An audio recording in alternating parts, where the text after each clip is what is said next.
Today we're going to be building a custom sign. Stick around. First I made a design on my computer and printed it out. Then after I printed it out, cut everything out with the scissors and taped it all together. Then went outside, picked out some old rustic wood I wanted to use, bring it inside to dry it out. After I picked which ones I want, laid them out on the bench top and laid the design out. See what would fit the best. After I got them all laid out, I took a pencil and outlined everything. Excuse me. And then cut everything out with the jigsaw. And seeing as how the boards were not straight on either side, I had to break out my table saw taper jig because I don't have a joiner. So, by the way, I am currently making a video for that too. If you want the plans or to watch the build on the taper jig. Anyways, I wanted a straight cut along the bottom of the lettering, so I put it on my taper jig and ran it through the table saw.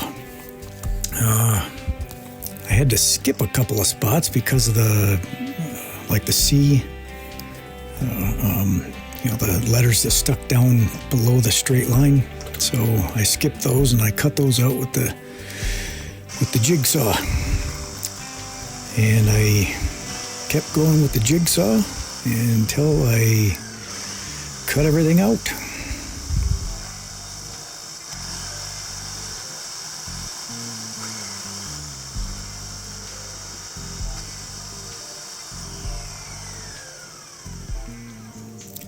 And after I got everything cut out, I switched to taking all the pieces that were separated and drilling dowel holes so that I can connect the two together. I lined them up with the wood plugs, the wood dowels in there, and clamped it together and marked it.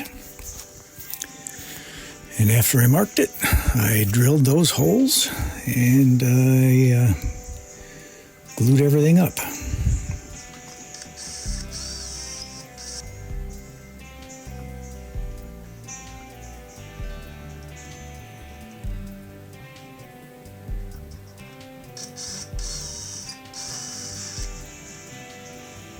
If you don't know what that is, it's a dowel jig.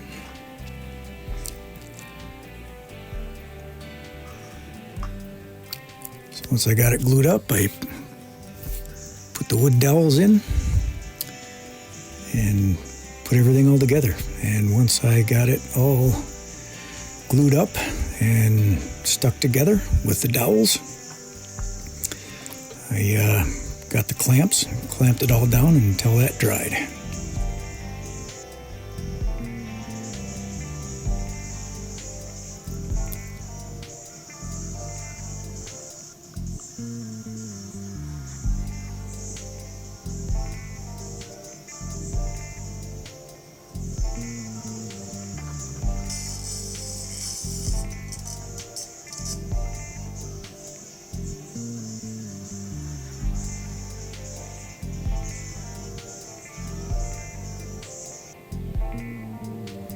And I moved to the lettering and just rinse and repeat.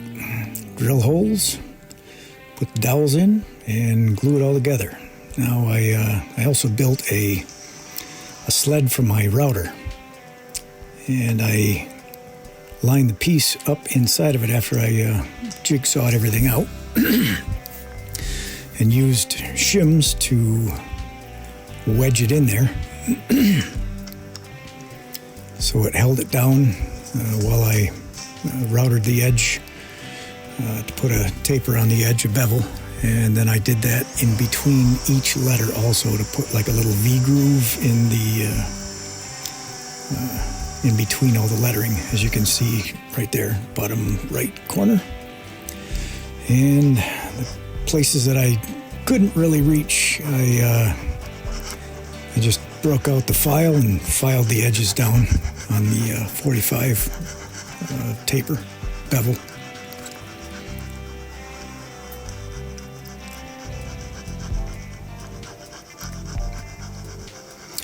I'm making this sign, by the way, for a downtown company that sells beer and wine, and this is for their wine room. It says Michigan Wines. And after I got everything cut out, put together, I just barely put a thin coat of white over top of the rustic wood look, just to give it that distilled appearance. The old feeling of the wood. And on the wine bottles, I kind of painted a makeshift label and a lid on it. And then on the edges, I put a darker, like a deep gray stain on it.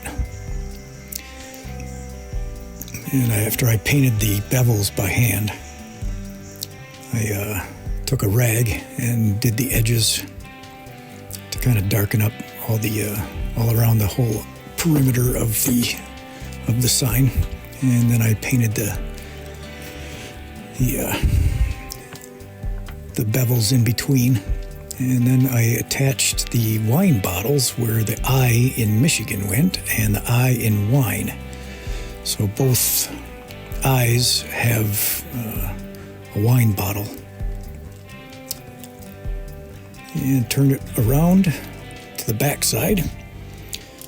Pre-drilled some holes with tapers in it and sunk some screws in the back to attach it. Of course, you want to attach it from the back so you don't see the screw marks from the top side. So I put the screws in so they were barely sticking out, and I lined up the pre-drilled holes that I did earlier until they snapped in place, and flipped it over and drilled them the rest of the way.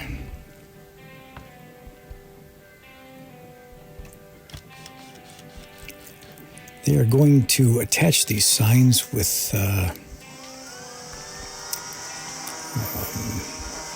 some black pipe attached to the wall, so they're probably about a foot off the wall.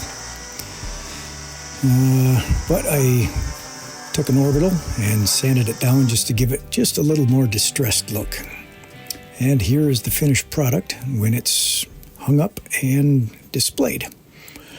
There you have it. Thanks for watching. Have a groovy.